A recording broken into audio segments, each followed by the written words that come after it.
It all started during a major renovation of the house, where my wife and I were staying with her parents.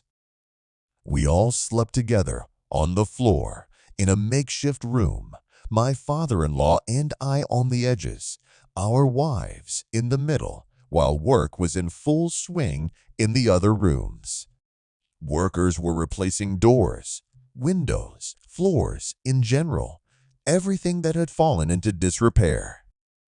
The conditions were terrible: dust, dirt, and construction debris everywhere.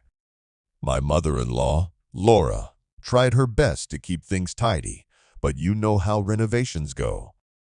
Everyone was anxious for it to be over so we could get back to normal. We've been waiting for over 2 months for that to happen. There wasn't much left to do. The only thing left to do in Laura's room was to change the wallpaper. We had all lived in this mess for so long. My father-in-law, Henry, and his wife, Laura, were having dinner when she asked him, "Can we wallpaper my room tonight?" Henry refused, saying he had work tomorrow. This led to a quarrel between them. My wife, Emily, also mentioned that she had to get up early.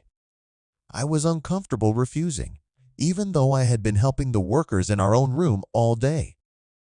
Laura decided to mix the glue herself.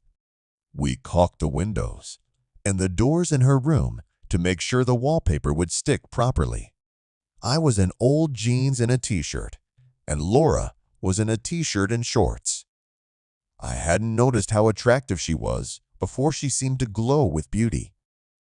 This night, however, I couldn't help but notice how graceful and feminine she smelled. It was hot in the room because everything was covered, and as we worked, jumping and bending over to get to different areas, we both sweated. If you've ever glued wallpaper, you know how tiring it is. By the time we finished one section, we were soaking wet.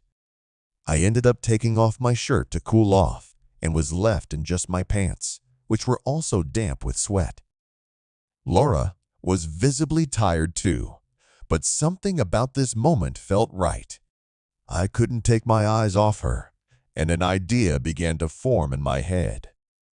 We continued to glue the wallpaper, though my attention was far away from the task at hand. Eventually, Laura mentioned that her lower back was hurting, and we decided to switch positions. She stood on the table, and I stayed on the floor, handing her strips of wallpaper to glue on. As we worked, we touched each other constantly. It seemed like innocent contact to Laura, but I was well aware of how it was affecting me. I hadn't had intimacy with my wife in a long time because of the renovations, and now I found myself drawn to Laura. At one point, when Laura bent over to pick up another strip of wallpaper, I couldn't hold back any longer. I leaned over and kissed her. Laura almost lost her balance, but I gently supported her and helped her to sit on the table. Everything that followed happened in a flurry of love. The construction debris, wallpaper, glue, all of that went to the background.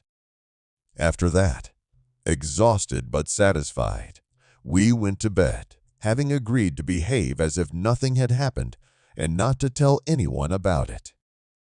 It was an unexpected, exciting experience, and it was all thanks to a renovation that I had first hated and now looked forward to. These days, Laura and I look forward to when Emily and Henry leave for work so we can take on the job with renewed vigor.